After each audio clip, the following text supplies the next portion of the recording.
कि जदि इने गोटे एम्बुलेंस फसी रहबा से लोकर बिना कारण रे जीवन चली जावा कि मुई उपेन्द्र जयप्रिया आज गोटे नुआ वीडियो नहीं कर आसचे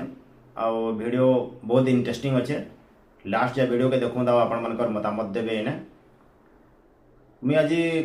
किछटा पर्सनल काम लगी संबलपुर जाऊली तो झारसुगुड़ा संबलपुर जीवा रास्ता रे जेन गोटे प्लांट पड़ुछे जीएसडब्ल्यू बीपीएसएल आगुरी एटा भूषण स्टील थिला तारपर एटा जीएसडब्ल्यू ताके किणी नेइछे तो मुझे जिते श्रीपुरा जा हेली टाइम लगभग 8:30 सेने मुझे गोटे देखली जे आमर जेन स्टेट हाईवेटा जेन अच्छे मेन रोडटा गोटे बहुत बड़ धरण गोटे भीड़ लगी जाम लगी आगे जिते मुझे देखली काଣା काଣା होइछे तो सेनर मुझे गोटे वीडियो क्लिप नहीं थी सेटा जीएसडब्ल्यू गेट सामना रे भीड़ लगी तो सेटा आपण मैंने देखूँ लास्ट जा वीडियो के देखूँ तार उपरे गोटे मतामत देवे जीएसडब्ल्यू भूल लगी स्टेट हाईवेटा मेन रोडटा ब्लॉक होचे या प्रशासन ही तार उपरे ध्यान नहीं देवार सेटा आपण मैंने इधरे मतामत दो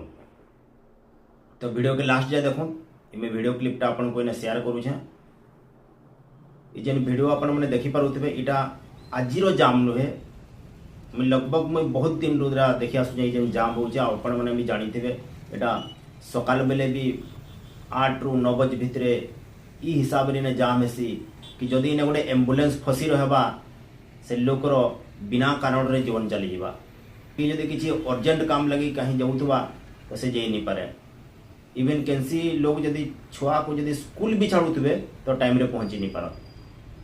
एटा सकाल बेला नुहे एटा संध्या बेला भी टाइप रो एंता भीड़ ने जाम लागसी आम संबलपुर रिटर्न होला बेले संध्या बेले भी जेन जाम होता से वीडियो क्लिपटा भी आपन को शेयर करमी आपण मैंने देखबे तो देखो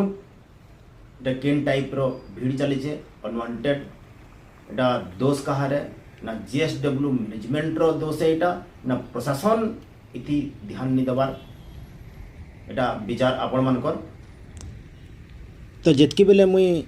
ये रास्ता ब्लॉक हबार बा ये रास्ता जाम हबार मेन कारण के जानबार के चाहली आ मुई प्लांट गेट रो सामना आड़ के गली तो सेने देखली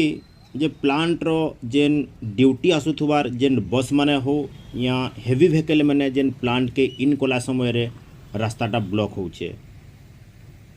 तो इने इ प्लांट रो गाड़ी इने इन करबार लगी रास्ता के जेन ब्लॉक करवा इटा केते दूर युक्तियुक्त है से जहाँ भी हो स्टेट हाईवे ना जीएसडब्ल्यू रो है ना ये कहारी बाप रो संपत्ति है इटा पब्लिक प्रॉपर्टी है इटा आम जनता रो है तो इ प्लांट रे तार गाड़ी इन करबार लगी जेन भीड़ जाम हवा सेथि आमे पब्लिक कहाँ ले सफरिंग हमु इ जगह रे प्रशासन कहाँ हला जे चुप अच्छे प्रशासन रो रेस्पॉन्सिबिलिटी कहाँ है आईटा आपण मैंने देखि पारुथिबे प्लांट रो गेट सामना एटा आओ रोड रो साइड रे केनता पाइन जमिकरी अच्छे रोड डैमेज हलानो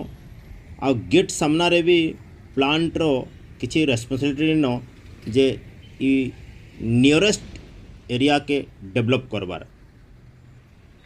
तार पर लास्ट रे आमे जेतले संबलपुर एटा रिटर्न होछु से समय रे एटा मोर क्लिप है देखो जेते बेले